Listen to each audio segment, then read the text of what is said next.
So we're learning Kuntres Acharon, Essay 7. Let's begin. Page 376 in the lessons in Tanya. Tzedakah kinachal eson ba'amos soif simen hey. This is a verse in the prophet called Amos.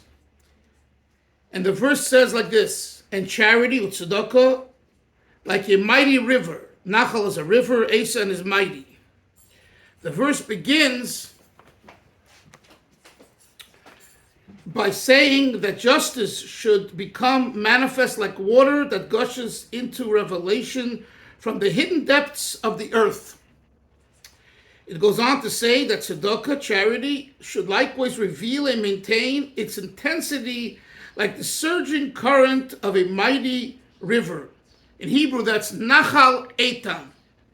You know, you guys over there in Bet Shemesh have Nachal this, Nachal that. Do you have a Nachal Eitan? Maybe you do. So, yeah. No, maybe we should make one.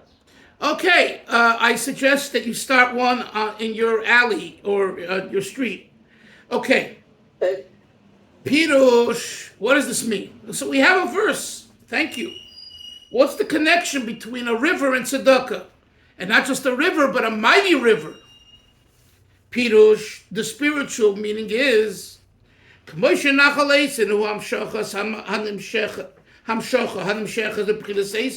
as tzedakah resembles a mighty river which issues forth from the state of Eitan. River suggests a downward flow, right? The water flows downward.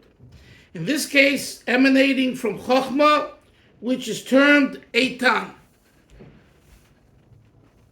For this word, Eitan, Eitan, as is known, has three meanings. Listen to this. 1, vigor. 2, toughness. And 3, antiquity. All three meanings relate to the soul's element of Chokhmah.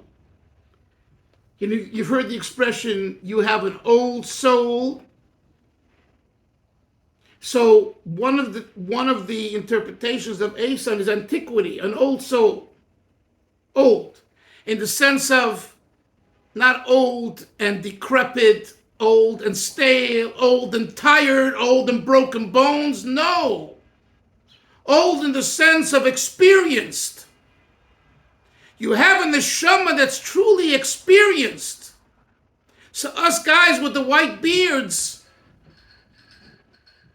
we're worth a lot of money. You can't buy experience. Okay, we might be AKs in other areas.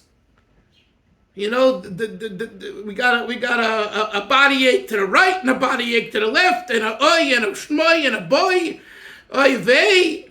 But as far as experience, The problem is you can buy it, but you can't sell it either. yeah, and it's experience. So the neshama, Hillel, the neshama is Eitan. It's experience. With what is it experience, Yoini? With Chokhmah. The neshama. One second. The neshama. Mute yourself, please. The neshama is right there with experience. Now, this is important. When we think of a soul coming into this world, right? Oh, okay, it's not a new soul. It reincarnated. It's been there before, but we don't think of it. It has to go through experience. The body has to go through the experience. The soul has the experience. The question is if the body will cooperate with the experience of the soul and allow the soul to guide it based on its experience. So this is the one of the meanings of the word Eitan. Okay? The other one is toughness. Toughness. The third one is vigor. So they're reflected in the tripartite written form of the letter Yud, commonly representing Chokhmah, which compromises the basic point of the letter and its upper and lower tips. You hear that, Chavra? You have on a Yud, Moshe the Sefer. You have the body of the Yud, and then you have the little shmitchik on top, and the little shmitzik below. Here he calls the two schmitchiks the tips. Moshe, do you have another name for the, it's the tagin? Yeah. The tagin? Yeah. Well, it's actually No, it's Kotshel Yud. yeah, correct. Well, the Kotzel Shuyud is on the lower left, the tiny little like thorn that goes down, and on the upper left is actually considered to be it's a tag Right. from the tag. That's a tag. So, right, okay. But that's what we're talking about. So the note says that, this is interesting, that there's three ideas in a yud. The goof of the yud, the body of the yud, the upper and the lower, right? Which and he says that those three concepts represent the three aspects of Ason: vigor, toughness, and antiquity. Which is which, I don't know. But it's just interesting the correlation. The level of Eitan of Chochmah flows down into intellectually expansive river called Bina. So you have a wellspring, right, Yoni, which comes from, there's a tipa, and then it comes forth, it splashes forth, and it gives you lots of water. So the nekuda of Chochmah, one second, Moshe, the nekuda of Chochmah leads to Bina. Bina is already the river. It's broad and expansive. So that's the general symbolism in Hasidism of the wellspring versus the river, or the wellspring and the river.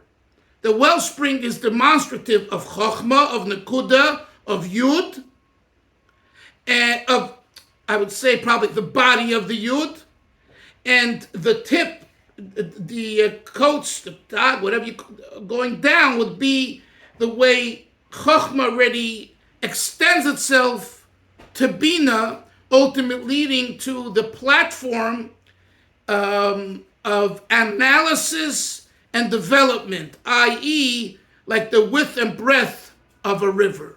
Yes, Moshe.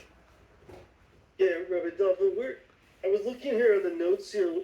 What is the source? Do we know what the source is for this equating it with the yud? I'm curious. It's not clear to me which is the source for this. I don't see a source either. I would think that it's in Kabbalah. Where in Kabbalah, I don't know. But we could investigate. We could ask. So, Bli Neder, I will do some investigation, and if I have an answer, I'll give it to you. Okay, but right now I don't. Yeah, I'm just mostly curious, just not just to when it says the upper, it's upper and lower tips. So now that I've been reading this again, just wondering if maybe lower tip is actually not the coats, but on the lower right, which is actually almost like a leg of the yud. Just curious. One second. Are you saying there's more than two tips on the yud?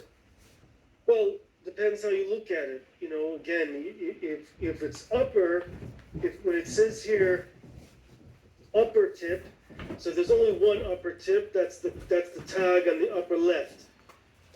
But now it says a lower tip. Well, it actually says, so which lower tip is it? There's, in a way, two lower components of a yud. I think he means both of them as they are in that what. I mean, I don't understand. You're saying that the lower has two separate tips? Oh, we know what a yud looks like, right? So Well, should just draw it out and put it on the stream. No, he's right. That's right, so I'll do it real fast. Yeah, because I don't know what you mean. As far as I know, that Okay. just has one. Okay, so we see that this is the upper. Yeah, Oh, that's the tag. Yeah. The yud. yeah. This little I don't think that's what he means. What is that? That's called a Kot Shel Yud. The sofer has to write this. There needs to be a little bit of a drop going down. Okay? Then you have the essential, what we would call maybe like the regal of the Yud, which goes down here on the lower right.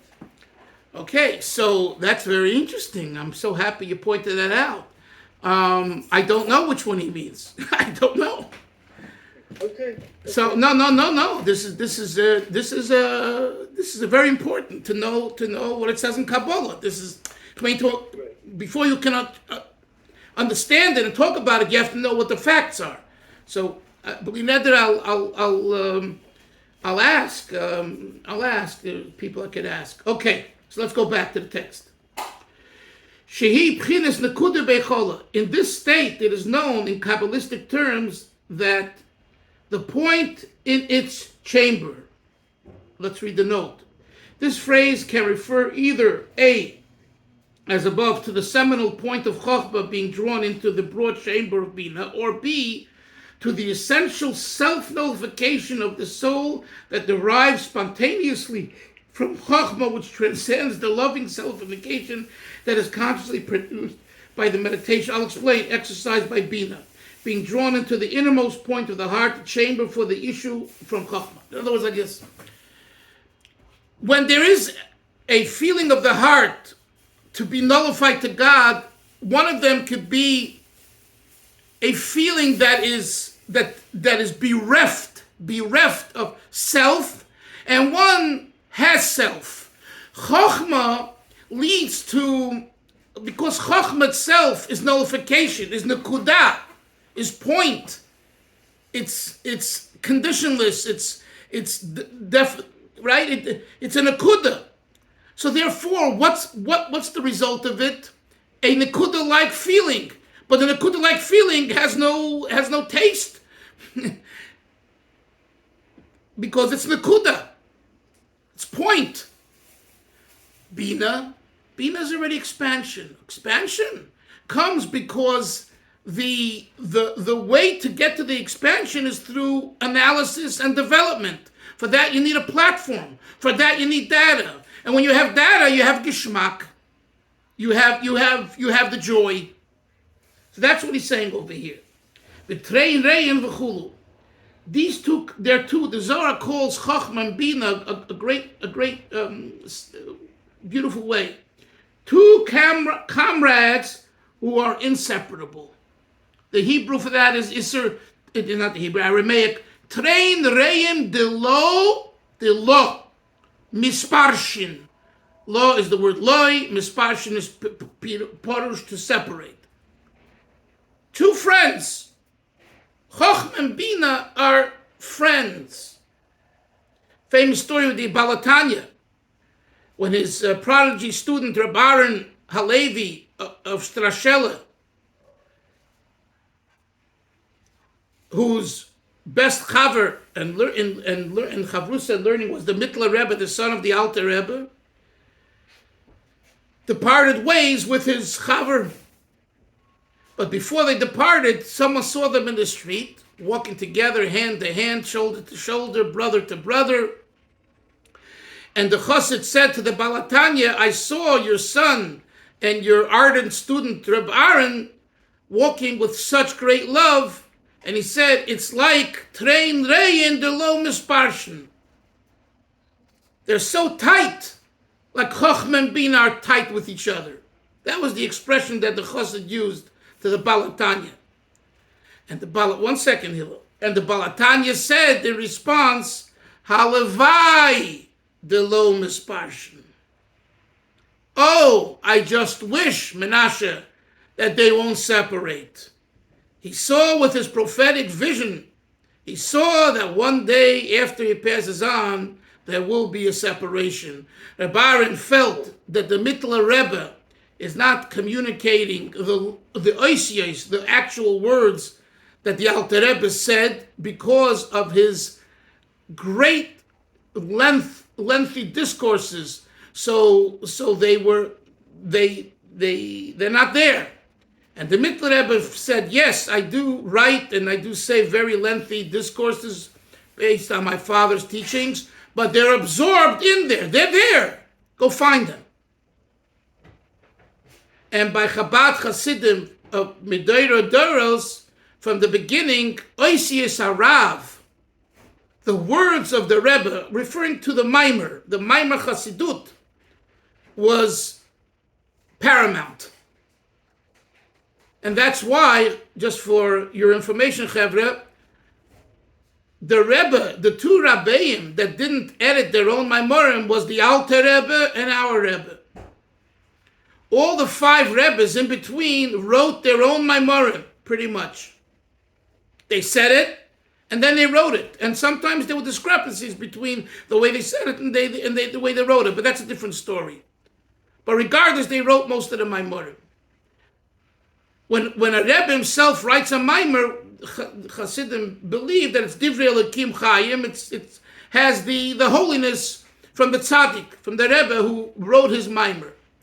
The Alter Rebbe didn't write his Maimorim Lekutei Torah and Torah. It was written by great people, including his son, who took notes and transcribed it, and so too with the Rebbe.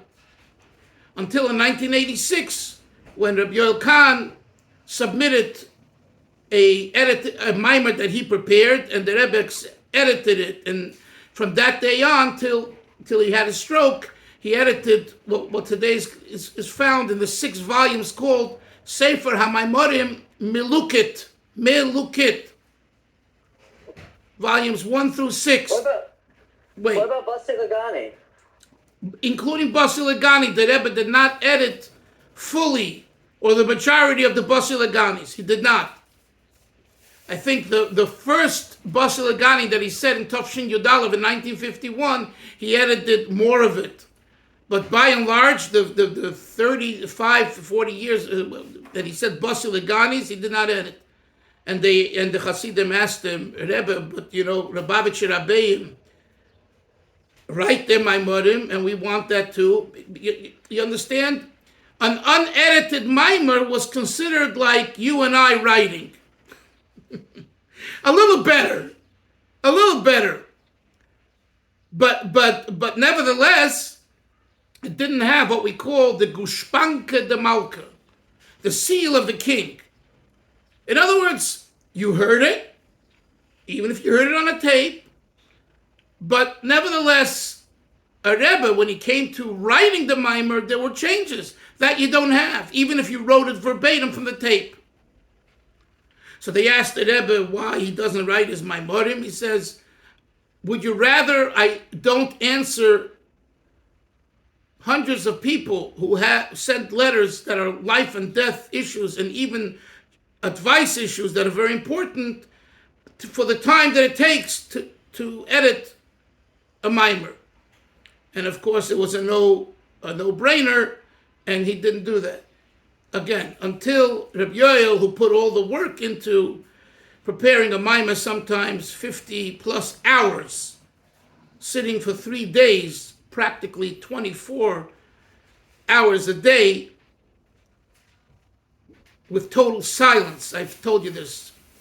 A genius, I would say, like Einstein, or secluded from anyone and everyone, and for telephones and nothing, just in thought, and then puts it in paper, and that was presented to the Rebbe for the Rebbe to edit.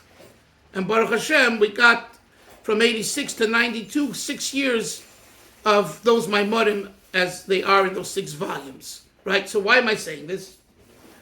Because the Rabbanan of Strashela, that was his argument to the Mittler Rebbe. He says, you have kind of ruined your father's Maimorim. I mean, you're a genius, and you know a lot of Chassidus, and you're a holy person, it's all true. And you're a Rebbe. I'm paraphrasing. But nevertheless, the words of your father are not in the Maimer. And for that, I cannot, as he was a student of the Alter Rebbe, I think for 30 plus years, I cannot let that be. And that's when he departed. And the Bittul Rebbe, so in other words, so Bina, the Harchava of Bina, he felt it's wonderful, it's elaborate, it lends itself to analysis and development and discussion, right? You have what to delve into. But unfortunately, the Nakuda is lost. The Bittul Rebbe said no. Says, it's there. Go find it. Go find it. But it's not that I didn't include it. Of course I included my father's letter. This is in a nutshell, if you ever are asked or wondering what was the disagreement between these two giants, Rabbi and the Bittul Rebbe, both Chabad Chassidim. Rabbi didn't become a Breslover or a Bavlover or a Satmar or a Belzer. He was Lubavitch through and through. But he felt that this is the way Chassidus should be written. Hillel, you wanted to say something? Or Moshe, one of you? I don't remember. Go ahead. I'm confused now. Aaron Frischeller, is that the same? That's somebody different than Hillel Parasher. Of course. Reb Hillel, again, I don't know age-wise, but I believe, they're definitely two different people. So, and who wrote the say? Who wrote the? Wait! I just want to. You asked a question. I want to give you a full answer. Try to at least. Please. Reb Aaron was a student of the Tanya. Reb Hillel was a student of his son, the Mittler Rebbe. So I would think that Reb Aaron of Strashela was older. Now, what's your next point or question? So the Sefer, the Shar Yichud on Shar Yichud Ve'amena, who wrote that one? That was written by. You're talking about the Shar Yichud written. Well, both. There's a Shar Yichud of the Mittler Rebbe and there's a Shar Yichud of Reb Aaron of Strashela, which I think you're referring to. Yeah, that's what I'm referring to. Right. And somehow that Sefer, I picked it up at some point, and it's been remarkable to me that I've got a pretty good library of Hasidus. So many people, when they walk in my house or they see my library, they pick that Sefer off the shelf and go, "Woo!" What is this particular attraction to that one? Well, okay, very good question. Number one, it's not found. It was never. Rabbi Aaron of Strashela, his Hasidus ended. In other words, it was very short-lived. It was, so, number two, the word on the street at the time was that kind of, not the strong Hasidim went there. The strong Hasidim stayed with the Alter Rebbe's son. Yeah. So it was looked upon like, the weaklings, This is nostalgia. I don't know if it's true or not true, but I'm just telling you and like I once asked Reb Yoel about what was the Nekudas HaMachlokas, the disagreement between Reb Aaron and the Mittler Rebbe. I mean, who better to ask this question to than Reb Yoel Khan, right? And you know what he told me? Ich weiß nicht. I don't know. Now he would say that at times when he doesn't want to engage in a conversation for whatever reason, or he didn't have the time for it. But I didn't let him go, So I said, Reb Yoel, you weißt, you do know. Tell me. Only I had the chutzpah to say this to him. Anyway, so he basically said that he didn't receive a tradition what took place. And he was very careful, especially when it came to what we call the arum of Hasidus, the avira of Hasidut, not the actual study. He was very careful that atmosphere. What? Atmosphere. The atmosphere, but the avira.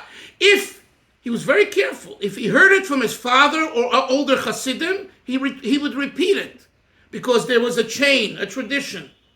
If he didn't say. He was very careful. And the name of his sefer that one of the sforim that they put out, and with his kind of agreement, he didn't write it himself, but he checked it, is called Bedarkei HaChasidim. Bedarkei HaChasidim, in the pathways of Chasidim. And in the introduction, and you should read it, it's not in difficult Hebrew, it's very important. It's written there in the introduction that this was, we have to follow the tradition, especially post Gimel Tammuz. Rabbi Yoel was very big on this. Is it within our tradition? We can look at it. If it's made up because of situations, thank you very much. I'm not part of that. So what he told me was that he didn't receive a tradition about the disagreement. I'm convinced that he had his thoughts on it. There's not even a question, because he knew both Rabbaran's Chassidus and the Mittler Rebbe's. But he had this real bemis. This is a Yirah Shamayim of a person. You see, people don't pick up on this. This is real Yirah Shamayim, where even though you have your thoughts, but since it's not what you didn't hear, and here someone comes along and asks you and wants to kind of put it in its proper place in Chabad, in the annals of Chabad, he shuts his mouth. He doesn't say. In other words, he doesn't want me to quote him and say, Rabbi Yoel told me this and this, if he didn't hear it from a chassid from a previous generation. And that's the way Chabad Hasidus operated and should operate, what I just told you. And this is what we're missing today. Every Tom, Dick, and Harry decides to make up his own Hasidus, his own interpretations. That's not part of true, authentic Chabad tradition, and frankly, it shouldn't be also in other Hasidus. And there are, and if you look at the Litvaks, the brisk poo-poos most stories because of what I'm telling you, and they're Litvaks. They're notorious for the brisker, Reb David, Reb Velvel. They were, and the Satmarov did the same thing with the Hasidic stories too. And he whitewashed everything. He said not whitewashed. He said it's ridiculous, to the point where he said the ways of the Baal Shem Tov were forgotten, which of course the Rebbe and the Skver Rebbe and many others were adamant and against him. But where was he coming from? Again, I always like to look at, he wasn't a simpleton. This was a great person. And the idea is that do we know if the Baal Shem Tov wore black long socks or white ones? Can you prove that? And if you can't prove it, it's hearsay. Do you understand? Do you know if, let's go back, the Arizal, did he daven Nusach Ashkenaz or Nusach Sfard? Prove it. And this idea is an important idea in the development of Yiddishkeit.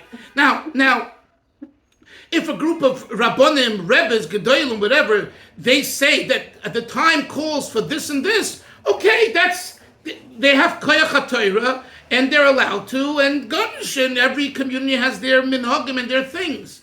But we're going off on a side point, but it's a very, very important point, especially what you guys see and hear out there in your community, online. And Rabbi Yoel taught me and taught us students that Bedarkei HaChasidim. Is this in the derech of Chasidim or not? Yes, Moshe. Yeah, I was just going to say, I know our time is limited. I was just going to say, actually, I'll ask you offline a question about the Acharon Shoshala. I just realized this last point that you just mentioned is something that I came across. We all come across this all the time, but I come across it especially in Safras, because in Safras, especially like the Ksav of the Alter Rebbe, it's so important for a sofer to know the halachas of the particular type of writing that he's writing, as opposed to him just looking at examples of other good sofrim. He himself has to know the traditions and the halachas specifically, because for this reason, in other words, and this comes up especially with the Blue Grand Ksav of the Alter Rebbe, because there's a lot of different talk about that, and it's a little bit mysterious, and you know, it's. I was always told early on. I was told Rabbi Buklowski, Rabbi from Rehovot, told me. He said early on. He said, if you're going to learn it, you got to learn it from someone who really, really knows the Masorah exactly, like well. For this reason, because otherwise you start doing something and copying something, but if you don't know it exactly yourself, in the end, you might not be doing something exactly right. Right. I hear the comparison, and I do know about what you're talking about, the controversy about the Alter Rebbe's Ksav, which maybe at another time we'll talk about. Yeah. Chevra, have a great day. Good discussion. We'll see everyone Thank you. tomorrow. Take care. Bye-bye. Thank you. See you tomorrow, Mitzvah. Sei gesund. Have a Tatzloch. good Shabbos if I can't make it tomorrow. Okay, bye-bye.